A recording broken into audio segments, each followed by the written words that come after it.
सम्मानित मंच, महनीय संत वृंद, उपस्थित पर्यावरण कार्यकर्ताओं एवं समाज बंधुओं, सम्मेलन का शीर्षक और विमर्श का केंद्र विषय पर्यावरण चेतना है। पर्यावरण चेतना का सीधा सा अर्थ अपने आसपास के वातावरण की सुधि होने और उसकी सुधि लेने से है। राजस्थान के रहवासियों के लिए यह कोई नई बात नहीं है। राजस्थान में प्रकृति अपने अस्तित्व का एहसास अनायास करा देती है और प्रकृति के साथ सामंजस्य बनाए बिना, कुदरत के साथ तारतम्यता बिठाए बिना जिंदा रहने की कोई तरकीब, कोई तरीका काम नहीं करता। राजस्थान के लोग ये बात रियो डी जनेरियो के सम्मेलन और स्टॉकहोम के कन्वेंशन से बहुत पहले समझ चुके हैं। यही कारण है कि हमारे यहाँ परंपराओं में, संस्कृति में, परिवार में, जीवन के हर अंग में प्रकृति का महत्वपूर्ण स्थान है। अभी जब पेरिस का समझौता हुआ तो उसके डिसीजन टेक्स्ट में एक निर्णय शामिल किया गया कि पर्यावरण संरक्षण की स्थानीय तकनीकों, समुदायों और परंपराओं को प्रोत्साहन दिया जाएगा। ऐसे में हमें अपनी परंपराओं पर बात करने की जरूरत है। हमारे पास पर्यावरण संरक्षण के क्षेत्र में बड़ी समृद्ध परंपराएं हैं। राजस्थान के लोग देवी देवताओं के मंदिरों से जुड़ी हुई जमीनों को पवित्र वन का दर्जा देकर, ओरण और देवबनी का दर्जा देकर संरक्षित करते आए हैं। हमारे यहाँ 1.25 बीघा से लेकर 1.25 लाख बीघा तक के क्षेत्रफल वाले ओरण मौजूद हैं, जिनमें पेड़ों की पत्ती तक नहीं तोड़ी जाती। कहीं कहीं तो सूखी टहनी उठाने पर भी दोष लगता है। हर एक गांव में गायों के चरने के लिए गोचर की भूमि की परंपरा है। तालाबों के कैचमेंट एरिया के रूप में आगोर की जमीन छोड़े जाने की परंपरा है।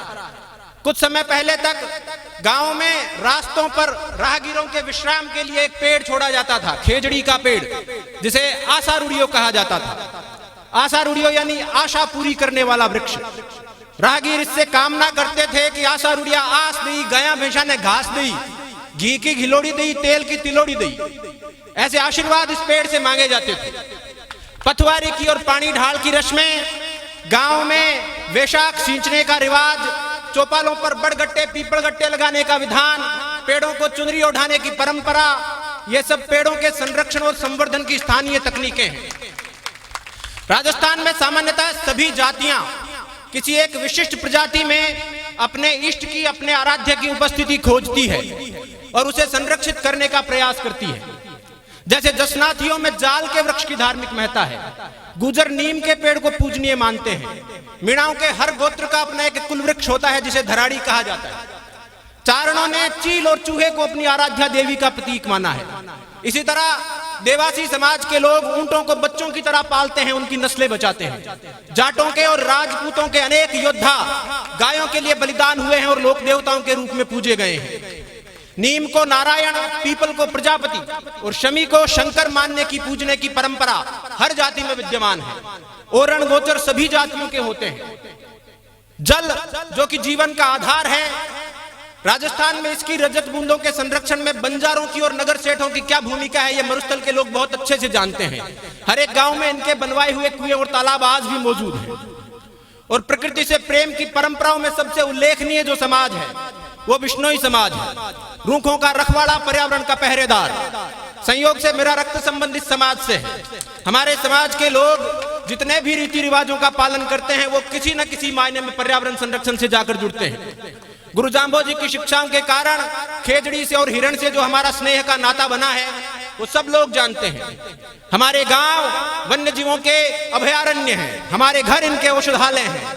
हमने पेड़ों का मानवीकरण किया है, हमने पेड़ों को अपने परिवार का अंग माना है। शिव कुमार बटालवी साहब की एक पंजाबी कविता है। हालांकि मेरा पंजाबी का उच्चारण खराब है, लेकिन मैं इस कविता को सुनाने का लोभ इसलिए नहीं छोड़ पा रहा हूं क्योंकि मुझे लगता है कि ये हमारे भावों को बड़ी सुंदरता से चित्रित करती है। कविता कुछ यूं है कि कुछ रुख मैनू पुत लगदे ने, कुछ रुख लगदे मावा, कुछ रुख नूहा धिया लगदे, कुछ रुख वांग भरावा। यानी कि कुछ पेड़ मुझे अपने पुत्रों की तरह प्रतीत होते हैं, कुछ पेड़ों में मुझे मां नजर आती है, कुछ पेड़ मुझे अपनी बहुओं बेटियों जैसे लगते हैं और कुछ पेड़ों में मुझे भाई दिखाई देता है। कुछ रुख मेरे बाबे वाकण पत्थर टावा टावा, कुछ रुख मेरी दादी वर्गे चूरी पावण कावा।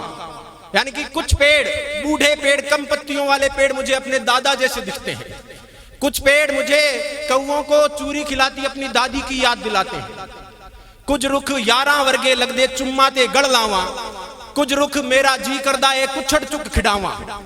कुछ पेड़ों को देखकर मुझे अपने यार याद आते हैं, दोस्त याद आते हैं, उनके गले लगने का, चूमने का मन करता है। और कुछ पेड़ों को देखकर, छोटे पेड़ों को देखकर मेरा दिल करता है कि मैं उनको गोद में उठा लूं और उनके साथ खेलने लगूं। स्नेह के ये भाव, आत्मीयता के ये भाव खेजड़ली बलिदान जैसी घटनाओं को शक्य बनाते हैं, संभव बनाते हैं।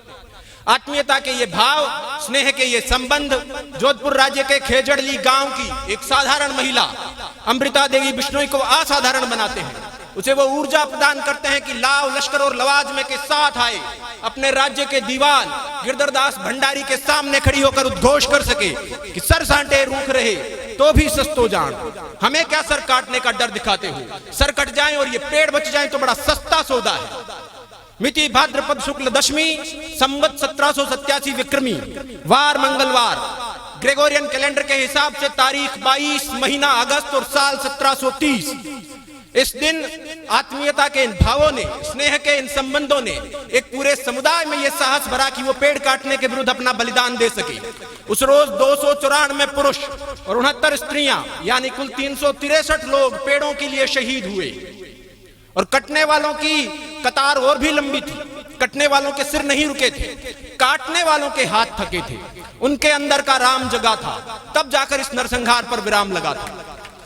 आज इस घटना को 290 साल बीत चुके हैं। ये 21वीं सदी का 21वां साल है।